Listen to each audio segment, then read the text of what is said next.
you very much. Okay. When Ken invited me to do this, it was last fall, and this book that I'm writing with my son, who is a wonderful science writer, and he knows a lot about the brain, and he actually worked with Rama. He was an undergraduate in Rama's lab, so that goes way back. But he said, could you come and talk? And I said, okay. And to end at last, as far as possible, this book is due this month, and it's not finished. And in fact, I have a few slides, and I haven't really put the slides together yet, but you're going to, and I'm very happy to be here because I want to see if this stuff flies. And the publisher's Random House, and when we wrote the proposal, the editor there kept saying, well, okay, you got body maps, and she kept saying, so what, so what, so what? So I'm going to try to give you the so whats as we go through this. But I want to tell you the genesis of this book, and I had just finished On Intelligence with Jeff, and I'm thinking, I want to write a book, No, actually, this is before. I'm sorry, let me back up.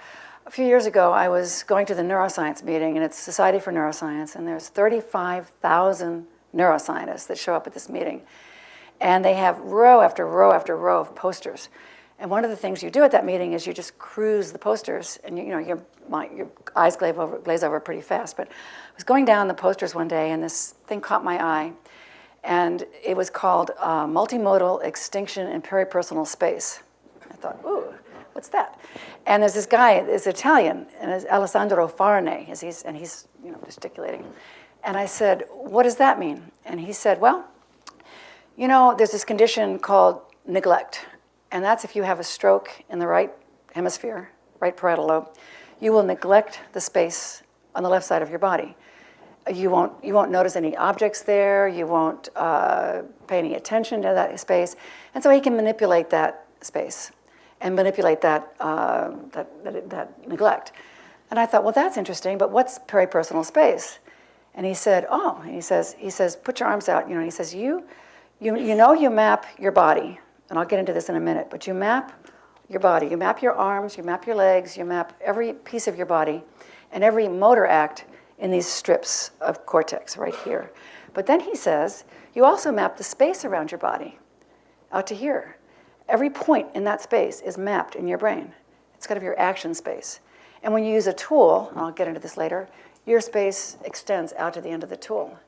And I thought that was so cool. I just thought that you map your space, you map your body. And so I thought that it would be fun to explore body maps and space maps and get into the concept of mapping in the brain. So that's what the book is about. Matt and I are now calling it body mandalas because there's a lot of maps. You have dozens of maps in your brain that map your body, physically your body, the joints in your body, your muscles, your guts, your stomach, your liver, your heart, which gives you emotions. Those are mapped in your brain. And also the space around your body and the space beyond your body when you're using tools. So there's a lot that comes together. So the way I want to give a little history. The first way that body maps were discovered was in the 1940s by a guy named Wilder Penfield. And he did this with patients with epilepsy.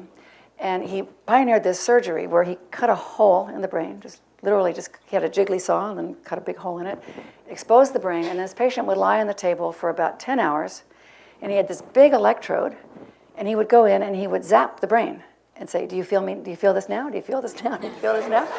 And as he did that, he was looking for the focus of the epileptic seizures. And if he could sometimes you could see a little scar tissue and he could remove that.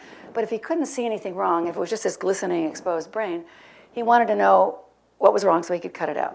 So as he was doing that, he was going down this strip that I told you about a minute ago, it's the somatosensory cortex, and people would say, oh, on this side, I feel that in my right hand.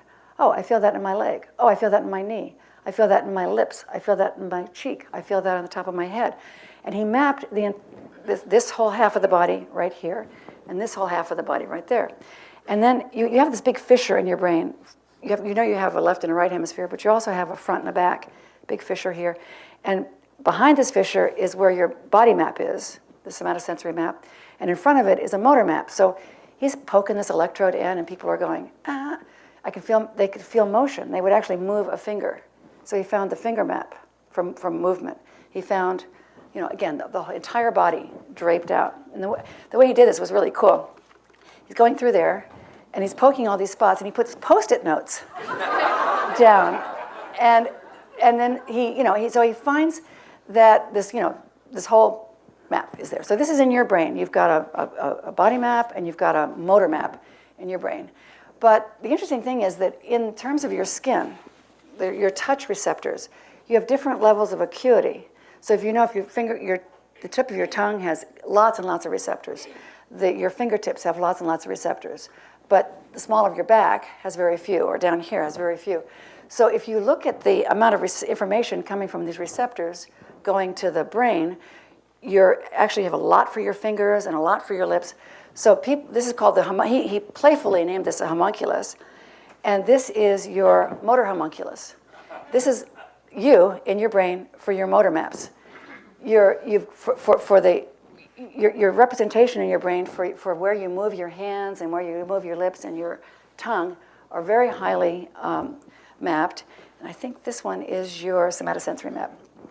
And this is your touch map. This is you inside your brain. I'll leave that little man up there for a while. I think I will. So Penfield was a pioneer. Everybody, knows about Penfield. And that's why I was so blown away meeting Farney, because he was talking about, spatial maps beyond this kind of mapping. So when the so what question came up with the editor, one of the things that occurred to me was to talk about diets, weight loss. That's, everybody cares a lot about that. So there's another body map that I don't have an image of, but which is called your body schema. And your body schema is another map from what they call proprioception. I don't know if you know that word, but it's your joints in your legs. All your muscles have muscle fibers. Your cartilage has sensors. So basically your exoskeleton has sensors that are sending an image of the internal structure of your body as you move up to this parietal lobe. This is behind this somatosensory cortex. There's a parietal cortex. And this map of your body schema is coming up. And it changes. It's very dynamic. And as you move through the day, and if you put on clothes, it changes. If you put on a big hat, your body schema actually includes the hat. That's why you duck under a door when you're wearing a hat. So this schema, I'm thinking, well, what if you lost 40 pounds? Let's say you lost 40 pounds, and your body schema should be much thinner. Your clothes would fit differently, and you should be able to keep the weight off, because you'd be getting this constant signaling back from your skin, your clothes, and your body that you're smaller. But people don't. They tend to yo-yo back and forth with weight loss, people that yo-yo a lot. So there's another body map that I want to talk about, and that's the body image. And I think this is what's happening. One of the things that happens with people that yo-yo diet a lot is that when you lose weight, your body schema is indeed a dynamical information coming up to you that you are smaller. But your body image is your beliefs about your body. And that is a construct. It's sort of like you're a Republican or a Democrat, or you're a Catholic or a Jew. You have these beliefs about the world. And you have a belief about your body, which you acquire in adolescence, late adolescence, usually mid-adolescence.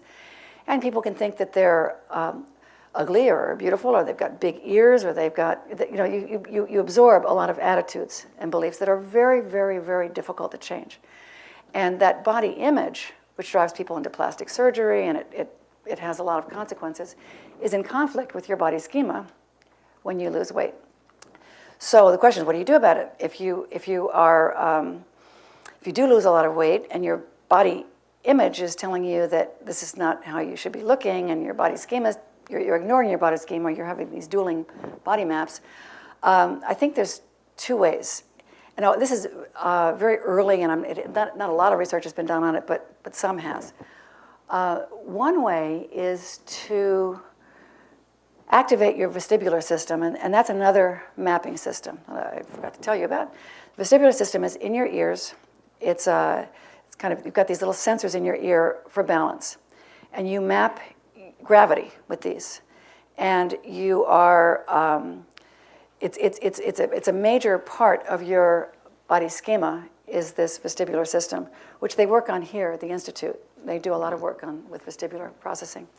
So if you are exercising in a gym or something like that, it's really good to get on a wobble board and drive your vestibular system, because that drives the body schema, and that drives consciousness to the body schema, away from the body image.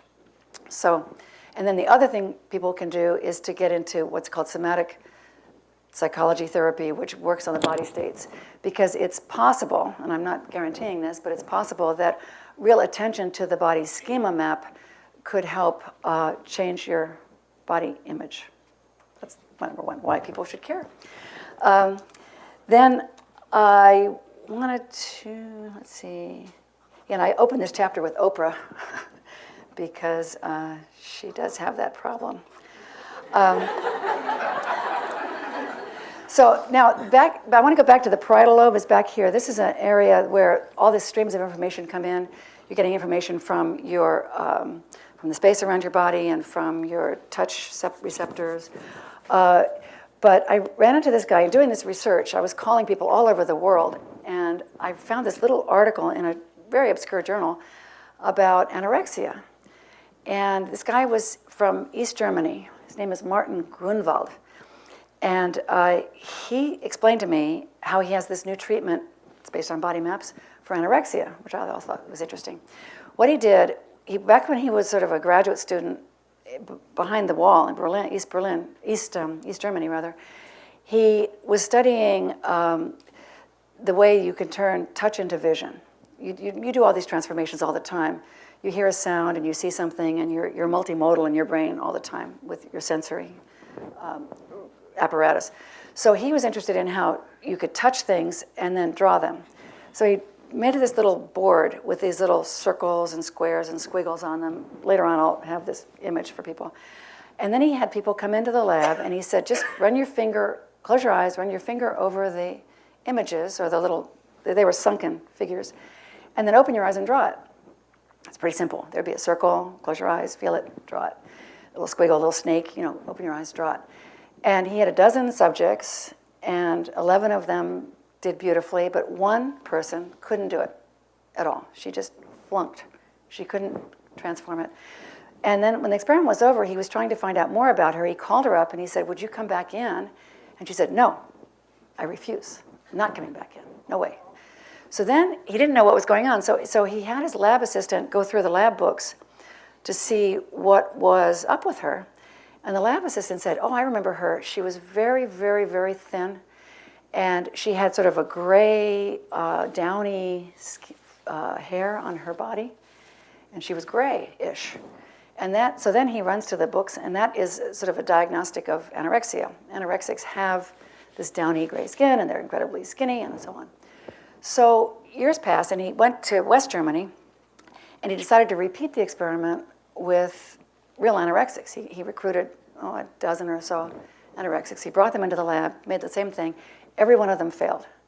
Not one of them could transfer touch into vision.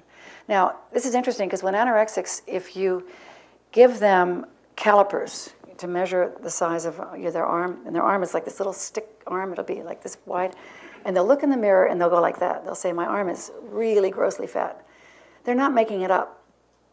That's what they see. It's not some sort of psychotic thing that caught from their mother.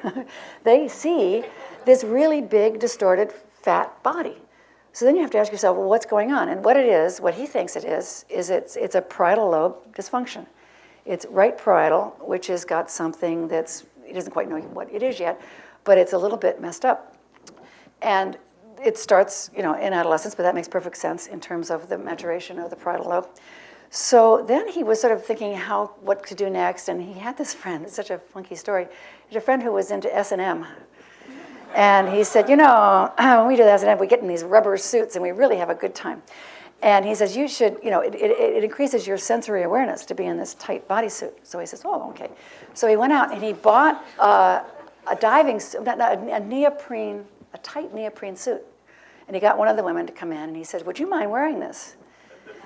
Under your clothes for a while. So for 17 weeks, she wore this neoprene tight bodysuit.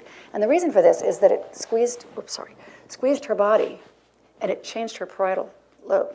So that because she was getting this sensory squeeze all over, she wore it 3 hours a day, hour in the morning, hour in the afternoon, hour in the evening, and she gained like 7, 8 pounds. And she put on weight. She didn't change anything, but it, according to the theory here, it rectified this dysfunction in her right parietal lobe.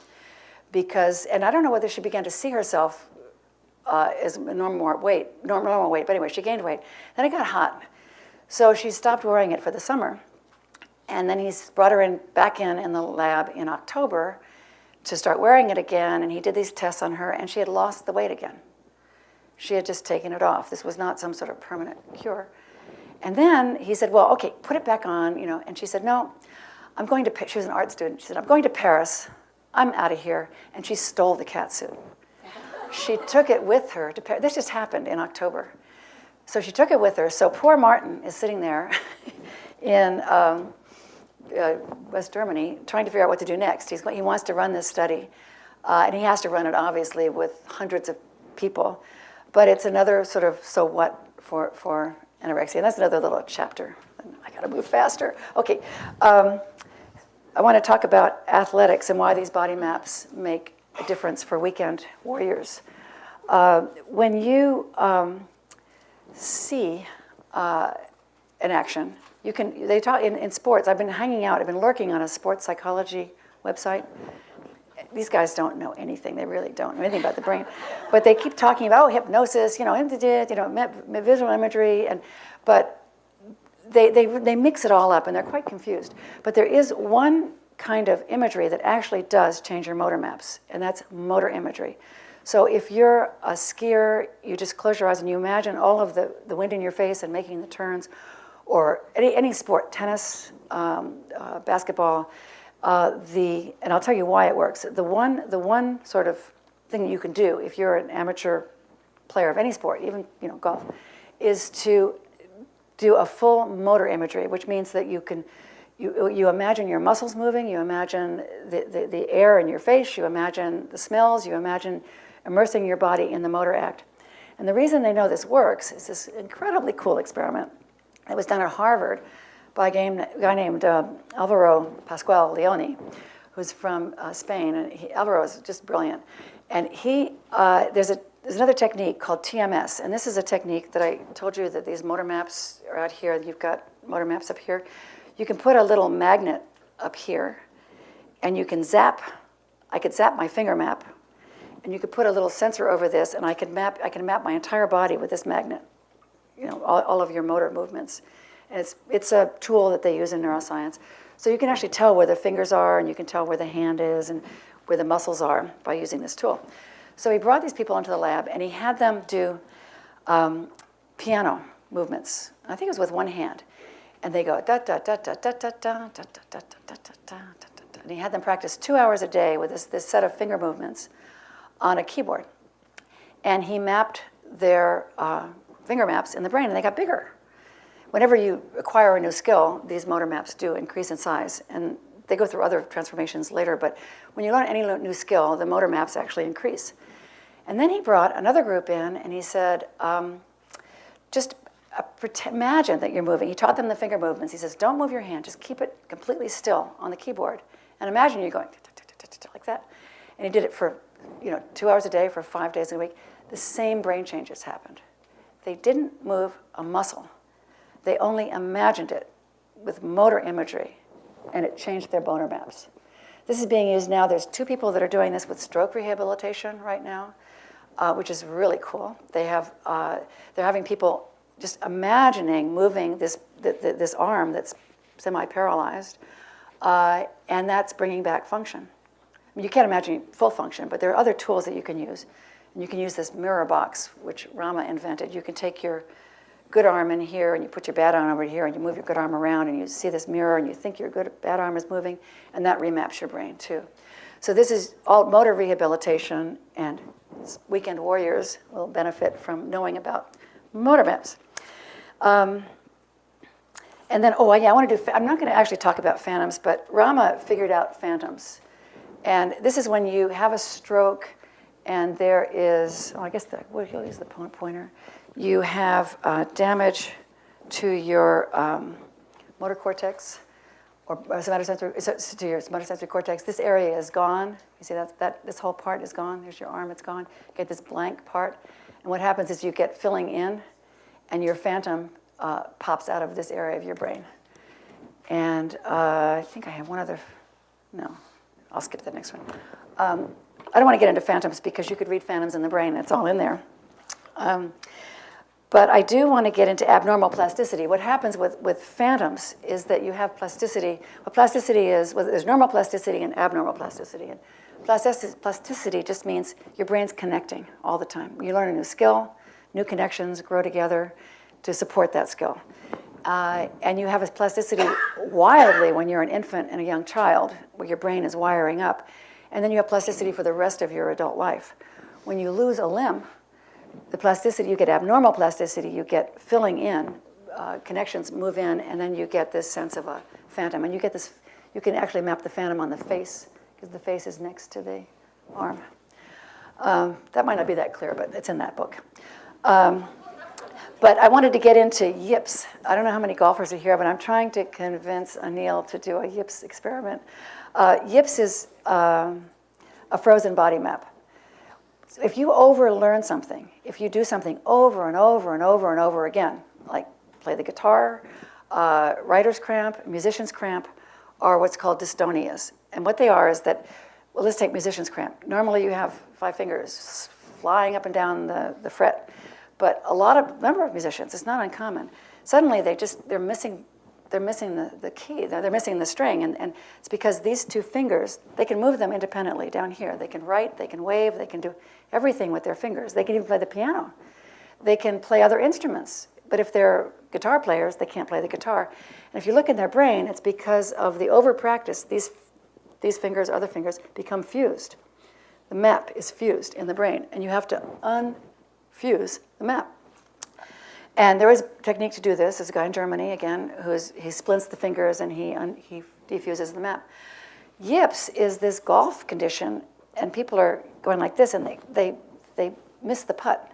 Only happens with putting, and they screw up, and they have to give up golf. They want to commit suicide. It's really a big deal. And these motor maps are all over the place. These motor maps are in the shoulder and in the arm and in the hip, because you're going like this.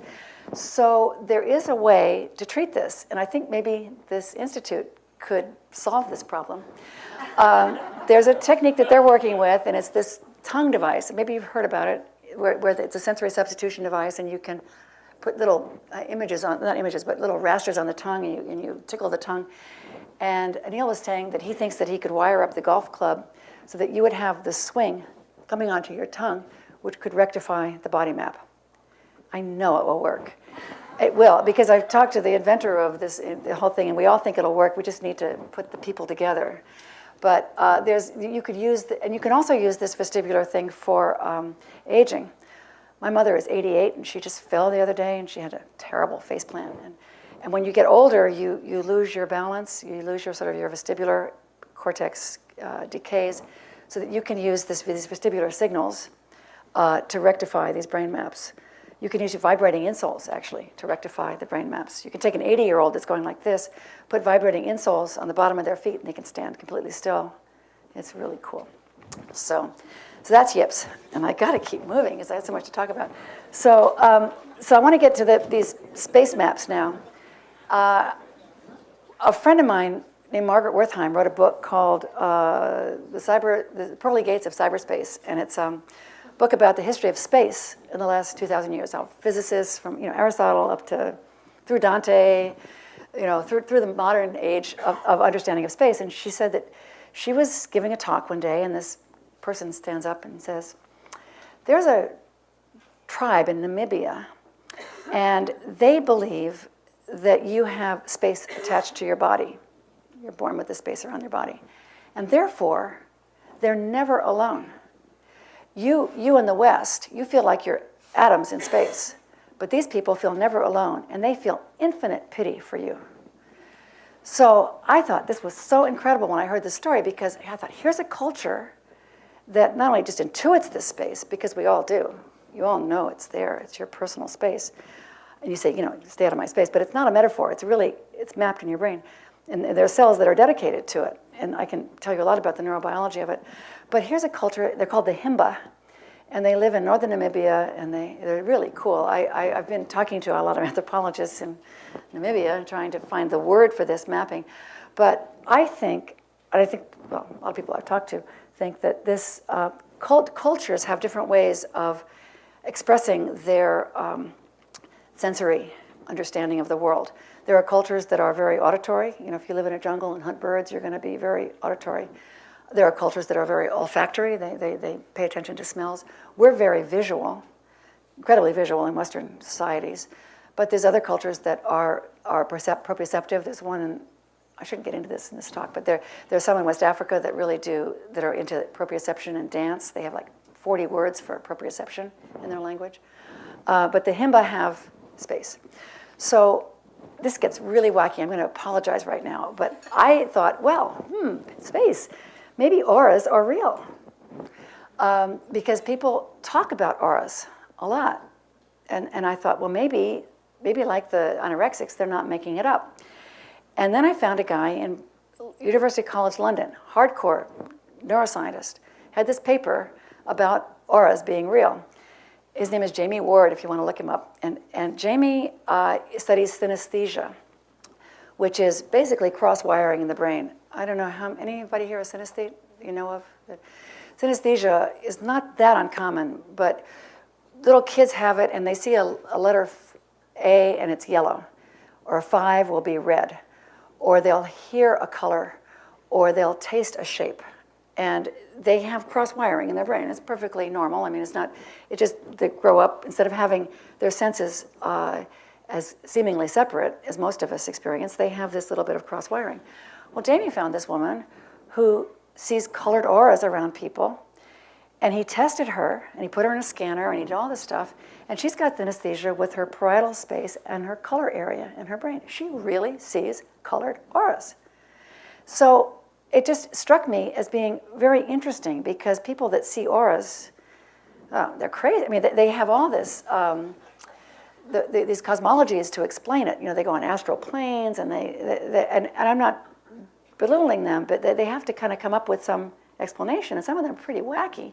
A lot of people just shut their mouths. They don't even ever admit that they see auras, but I think it could come from this spacing that we have.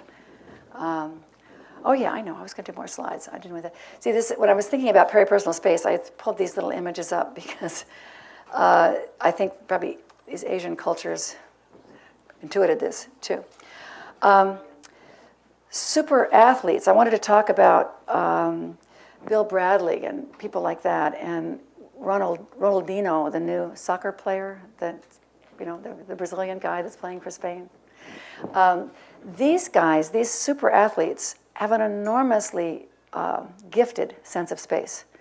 And I think there's lots of reasons, and I could go into those, but they know where they are. Wayne Gretzky said that he hits the putt to where, not to where he thinks but where the spaces are, just to where he wants it to go.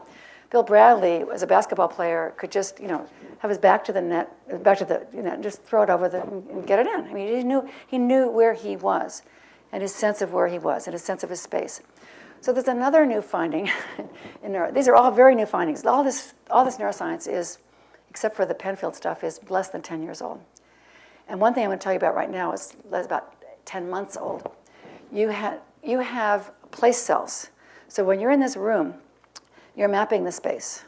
You're mapping the walls. And in a familiar room, when you walk into your kitchen or your bedroom or your house, you've got, this is in your hippocampus, there are cells that are firing as you walk through the space that are telling you where you are. They're called place cells, and they found them in rodents first, but people have them too.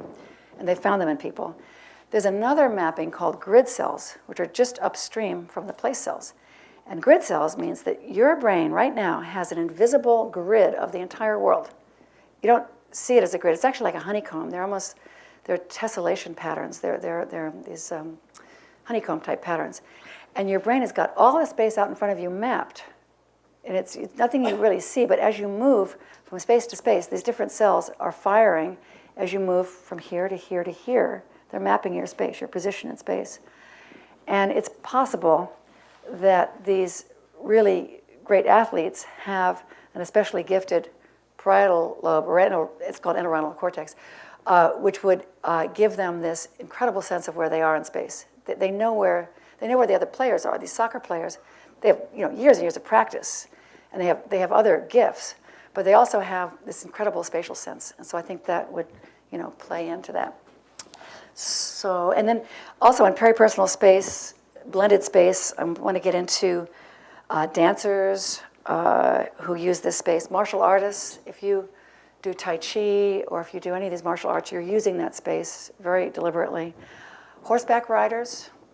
I've been talking to a lot of equestrians. I don't know how many people ride horses, but when you ride a horse, your body map is blended with the horse's body map. And a good rider has a complete simpatico with the horse's map, with your map. So that's going on, that's being tested too. I'm gonna move on. There's a lot in this book, not even done yet. So I told you earlier that if you hold a tool, your personal space will, your map will extend. So here's your map out to the end of your fingertips. And if you hold let's take a little rake or a tool, you can, if you're blind, you'll use a cane for this, but your map will go out to the edge of the tool. Now the reason we know this is because of a guy in Japan named Ariki, and he's just wonderful. The story about Ariki is he was interested in the parietal lobe, and there are cells that he knows that were mapping this space. And we know that there are these envelopes of space around the limb, and he has these macaque monkeys. And so he's thinking he's just going to stick some electrodes in and study the space around the monkeys, and see what happens. And one day he was he was in Okinawa, and he was with a Playboy bunny who was throwing some dice, and he noticed she had this rake, and she was raking in the dice. And this light bulb went off in his head. He thought, she's using that tool like it's an extension of her body. That little rake is part of her body. And he thinks, well, I could do that in the monkey. So he goes back, and he teaches these monkeys. It takes about 2 weeks to train them, 10 days actually, to train a macaque. But he has them in their little monkey chair, and then he has these little raisins out just beyond the edge of their fingers. They can't reach the raisins, and they really love raisins. So he gives them a rake, and they reach out, and they pull in the raisin and eat it. He teaches them to do this. When they do that, these cells that map the monkey hand and arm extends out to the edge of the rake. Your map goes out to the edge of any tool that you use. Any tool. If you drive your car, your body map is extended out to the edge of the car. That's when you go down in a garage and you duck, in the parking garages, you go, ah! That's because your body map is in the tool. If you drive a tractor, you've got a big body map, or any of those tools, any tool whatsoever is mapping your space. Anyway, we're writing about that. You're also mapping cyberspace. I wanted to talk about that too. When kids get into these games, they're sucked in, and you think, they're moving their bodies like this. But virtual reality and these cyberspace games are engaging the brain in these very same circuits that map your body and map the space around your body. You are sucked in completely. So I want to tell another little story. There's a guy named Jaron Lanier who is very wacky, very famous. He's one of the founders of virtual reality. And Jaron has a high school education, and he wears dreadlocks, but he's quite well known, and he's very controversial. But back when he was first starting his virtual reality experiments, he put on a VR headset, and he gave himself a lobster outfit. He gave himself 6 limbs. So he had lobster arms. And he's in there, and he found that after a little while he could start moving these lobster appendages with different muscles on his body. And he said after a little while, I don't know how long he was in the lobster suit in the VR world, but he was a lobster. Your body maps, your homuncular body map that I just showed you earlier is entirely flexible. Your body map is moving in and out of the space, it's moving in and out with tools, and it's moving in and out of virtual reality, virtual space, because it's taking the exact same circuits. I'm not giving you the neuroscience right now, but this is all backed by hardcore neuroscience in terms of these mapping systems, these multimodal mapping systems. And a lot of it's in parietal, but it's also in frontal. In fact, let's go to the frontal lobe right now. There's another set of discoveries that these were made in Italy. And this starts with a monkey. And this happened in the mid-90s. And they had this monkey in a monkey chair. And they were studying neurons in this little motor area, premotor area, which is another long story, but it's in the front of the brain. And this grad student walks in, and the monkey's sitting there looking at him. And it has electrodes into the brain, right to these cells that they were studying. And what they did was they'd have the monkey make a movement, and then the cells would, fire. And you hear this little sound. So this guy walks in the lab, and he's got an ice cream cone. He's going like that. And the monkey's not moving, and the cells are going. And he goes, the monkey goes, and he's going, what is that? And so he's just licking the ice cream cone. And every time he licks the ice cream cone, the monkey's premotor cortex goes. So they finally discovered that this is how they discovered mirror neurons. I don't know how many of you have heard about mirror neurons. But your brain contains a whole set of neurons that are mapping other people. So that when I go like this, the cells in your brain, that in your motor cortex, your premotor cortex, that allow you to do this are firing right now. When you watch somebody do any motor action that you can do too, those same cells are firing. You're not doing this back at me because you're inhibiting your primary motor cortex from acting. But this is the basis of empathy. This is the basis of education. This is the basis of psychotherapy. This is what therapists do with their, clients. It's the basis of pornography, which really is. I mean, there's this. You're mapping the social world. You're mapping what other people do. That's how children learn. And this system it's so profound. They're doing lots of experiments in it now. And you have these mirror neurons that they're in your frontal lobe, in your premotor cortex, and they're also back in the parietal lobe. And you're mapping all actions that you see and learn. I know I'm moving very fast, but I've got one more thing to talk about, and then it will end. Yeah. The final map is what's called the interoceptive map, and I mentioned it at the beginning. Your internal organs, your heart, your lung, your kidneys, your liver. You have a thing called the vagal nerve that comes up and innervates all of these organs. And it comes up, and it crosses over your neck, and it ends up in an area called the insula, which is sort of in the front here of your brain. And the frontal insula is sort of the basis of your human emotions. Things like lust and disgust and agony and fear and humiliation. Not fear. Fear is in the amygdala. Fear is a more ancient emotion. But these quintessentially human emotions are in this frontal insula, and you map your emotions. You map that world too. And you can, if you get a stroke to that area, you're blind to emotions, you're blind to feeling, basically. So that's the chapter I haven't written yet, so I can stop, because I wanted to ask questions. And then at the very end, I want to try to talk about embodied cognition, because I think what this work is coming to say is that even consciousness itself, and I don't want to write about consciousness because we don't know what it is, but part of it certainly has this embodiment to it. You are not conscious without a body. And these maps, these, and I'm really talking a lot about the brain in general about this, but these specific maps that map the space and map your feelings and map your other people and map the social world and map the space and the objects. And humans are so finely adapted to this. We're the tool-using ape. So we have this efflorescence of tool use, which happens because of these mapping systems. And so the end of this book, which is not written yet, will be about this sense of embodied cognition. And a lot of neuroscientists today are beginning to write about that. So I left 15 minutes for questions.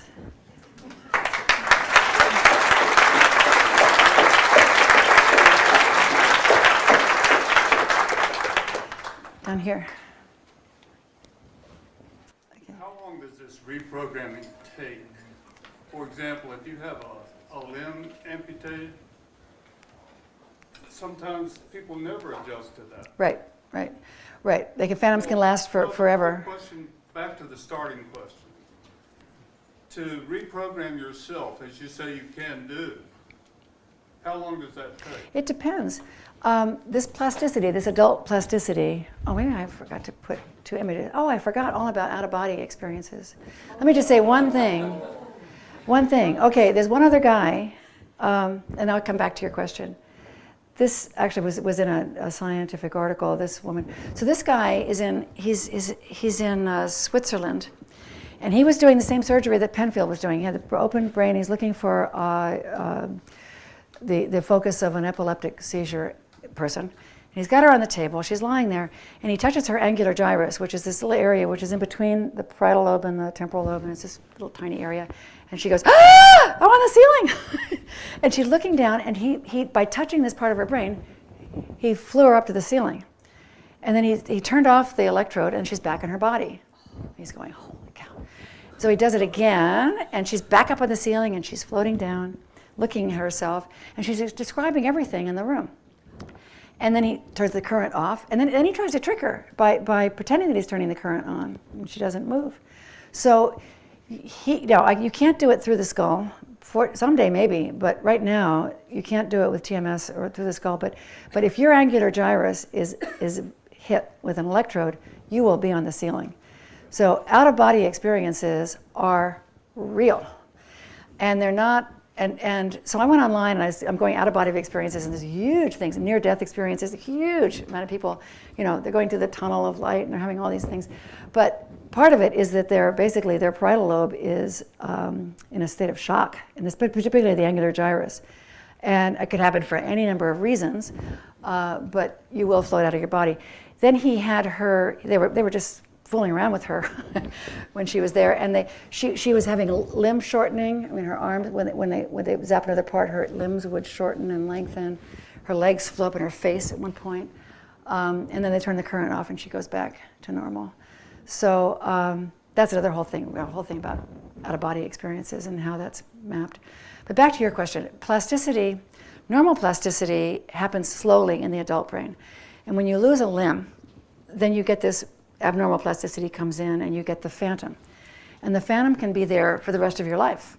After Civil War, people had phantoms forever. Sometimes they go away. Sometimes phantoms are paralyzed. If you have a limb that's injured in an automobile accident, it's in a sling for a while, and then they decide to cut the limb off, the phantom is there, and it's paralyzed. You can't move it. There's phantom pain, which is a big problem. And now that we have a lot of people coming back from Iraq, amputees, they're in tremendous pain. Well, Rama did all this work. Rama figured out how to get rid of the phantoms and how to get rid of phantom pain. And he used a mirror box. And this is a box. It has a mirror down the middle. And you put your good limb in there, your good arm, your good hand. And then you see, and then it reflects a second hand. There's no real hand in there. It's just like we're mirror images, so it's the mirror image of your right hand is in there, and your left hand is missing, so it's gone. And then you start doing this. You start directing things like that. Your brain sees a normal hand, and the vision will override that plasticity, and it will re-normalize the plasticity in your brain, and the phantom goes away. Is this medically supportable? Oh yes. Oh yes. Oh yeah. They use it. And in fact, they're using it now. There's a researcher in Scotland. When people break the wrist goes into a cast for a long, long time. And then when the cast comes off, they've got pain. There's nothing wrong. The wrist is completely healed, but it could hurt for the rest of your life. The pain is central.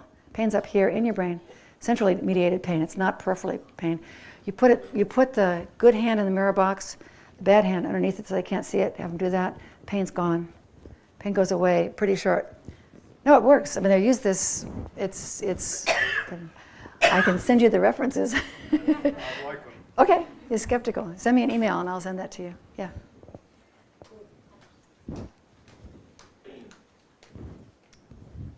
When you're talking about your body map being extended with a tool, and you mentioned an automobile, do you have to actually be in control of that tool or touching it, as opposed to, let's say, an example would be a passenger in a car? Right, you're driving the car. You're driving the car because there's there's feedback in your system. I think when you're a passenger, you're passive.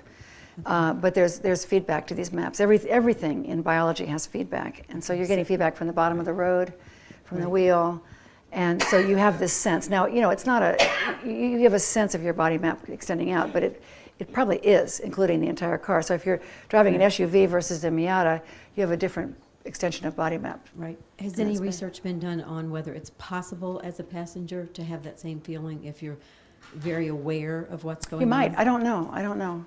Okay. I don't know. But do you have that when you're a passenger? Sometimes, because sometimes I'm much more aware of what's going on. And Yeah. I will be sort of, having that feeling of moving with the vehicle, as Right. opposed to other times when you might not be paying attention. I think it would be more immediate if you're actually driving the vehicle. Right. Because you're turning it and you're in charge of it, and it would be Right. your map, your body is responding to the vehicle. Right. So a Okay. little more. Thank you. Okay, let's take one on the side. Yeah.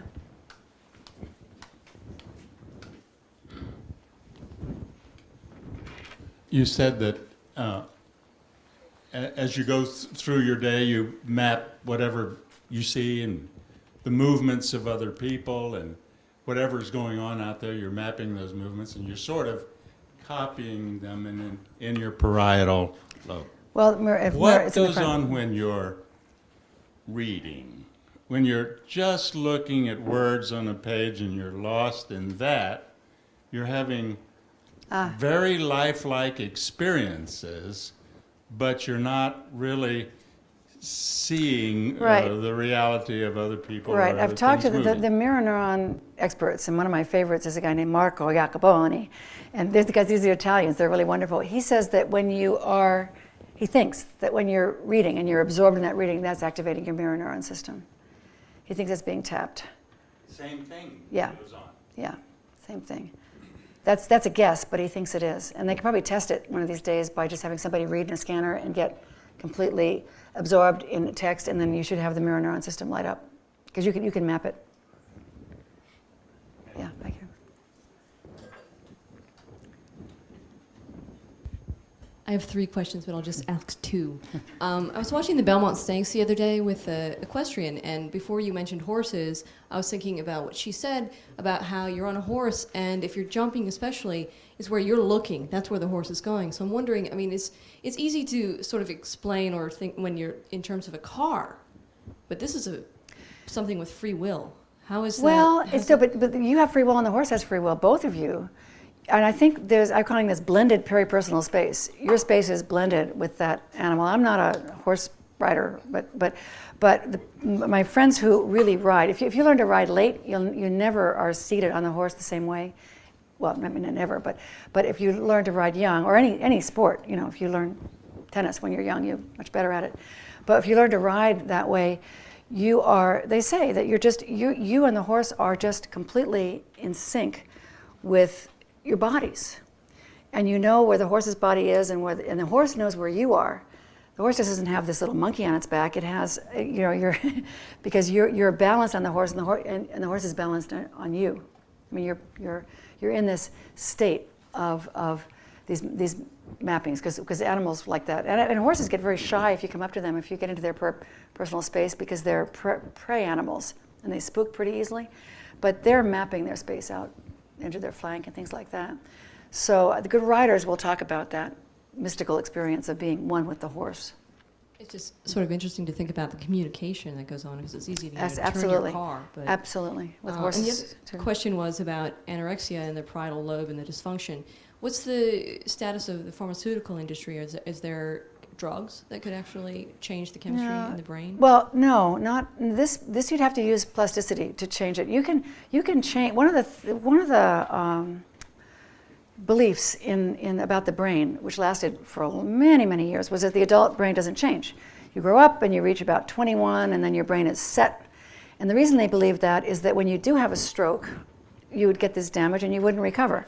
A 6-year-old has a stroke, and then they get language right back, and they get motor function right back. In fact, you can take half a hemisphere out of a young child, and they're not completely normal, but they can pretty much do everything. The other remaining hemisphere takes over. So the younger you are, the more robust is the plasticity. But plasticity never stops, and it goes into old age. It goes into, through adulthood. So there are ways to tap it, and lots of ways to drive it. I forgot the source of the question, though, about that. I just wanted to know whether or not you can change Oh, in the parietal lobe, right. They probably not, because this would be a wiring problem, and that's not a drug problem. But you could do it with these bodysuits, and maybe if you put an anorexic woman, usually they're women, but not always, into a cat suit for 2 years, you might be able to redrive them. But the plasticity can be very fast. But Mike, you don't even know the name. When they invented the cochlear implant, when they gave it to very young, that's deaf children, and you put this implant in, and that's a plasticity thing. It drives the A1 nerve, the auditory cortex, and it transduces the sound waves to the primary auditory cortex, which you're missing the cochlea. You can't do that. For adults that had been hearing and then lost all hearing for like 20 years sometimes, the first time they put the cochlear implant into an adult who had hearing as some point in life and then had been deaf for a long period, Mike Merzenich, who they invented this, he said he didn't know how long it would take. He thought it could be, days, weeks, months before this person would be able to hear. Minutes, and that's what happens with the loss of limb too. The rewiring happens very fast. Those phantoms just pop right out within hours, and that's because this plasticity is so rapid. When something's not connected to something, it seeks a connection, and it will miswire. So the miswiring, if you're going to undo the miswiring, you're going to have to do it with experience.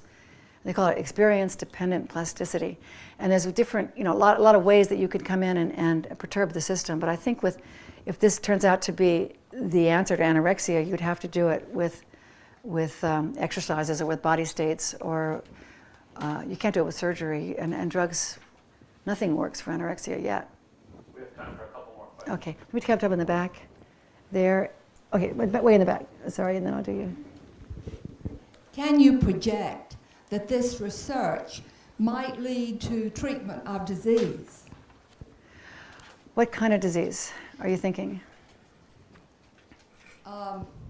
Different types. I can imagine not all kinds would be susceptible to treatment, but perhaps it could neutralize a disease process.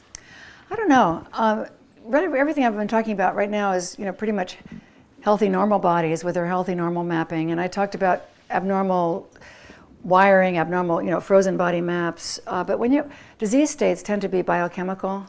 They're viruses or cancer, or a lot of diseases are of a different category, and they tend to be from a more organic source. So I don't know whether you could have an image, use imagery. Basically, you'd have to try to use imagery to make yourself well. I'd be skeptical that you could do that. But I don't know. I don't think people would have to try that. Oh, forget it. No. Yeah. How do you explain someone? How can you explain someone whose fine motor and visual skills are very perceptual, but whose gross motor and whose body map is virtually non-existent? I love that question. Yeah, I thought about it the other day. I was walking my dog, and as a neighbor, and I was talking about this, and he says, "My wife is so clumsy. She knocks everything over." And there are people that we all have. There's bell-shaped curves on about every trait. There's highly intelligent and stupid over here, and you're going to have, and the rest of us are right in the middle. So you would have that and I think with this sense of where you are too, with the mapping of space, you're going to find people that are very, very gifted at it, and people that are very, very clumsy, and people that there are people that just will knock over every glass that's in front of them, and it's got to be in this mapping system that it's just a little cruder or a little bit not as well developed, and it's the clumsy map. I think. No. Well, I don't know. Maybe somebody can come along that's clever, could figure out, because with enough feedback, you can practice a lot of these things. And again, experience-dependent plasticity, you can use tools, and maybe somebody could come up with something like that. They might. Okay, one more question. Well, you had your hand up for a long time. So you talked about sensory information and visual sensory information from reflections, and you also talked about information you get from the cat suit. and how those can help sort of change the space map. Why is it for anorexics that the information they get from looking in the mirror doesn't work? What is the fundamental difference between that information and the information? Oh, because a lot of these cells that I'm talking about, they're actually cells that do all these tricks, and they're what they're called multimodal. So you have cells that are well, like take ventriloquism. Well, let me get into that. Okay, never mind. You have cells that are tuned to both vision and touch, and cells that are tuned to both hearing and seeing, and cells that are tuned to space and color. A lot of cells are sort of, and some of them are trimodal. Some cells do three things, and they're not just single cells. They're usually little circuits of cells.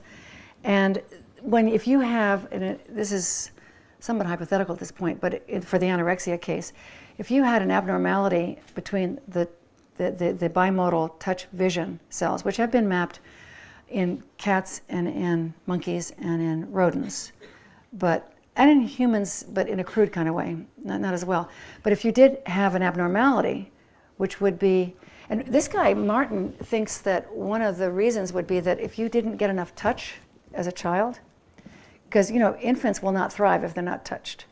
Newborn babies have to be touched, and babies that are in orphanages have failure to thrive. They will die if they're not touched. And not that, but anorexia is a cause of that, but he is thinking that it could, one of the environmental factors that could and give you a kind of an abnormal parietal lobe would be lack of enough touch early on. Or there could be some sort of other propensities for it, but it would be an abnormality in these bimodal touch vision cells, which are right up here. Thank you. Thank you.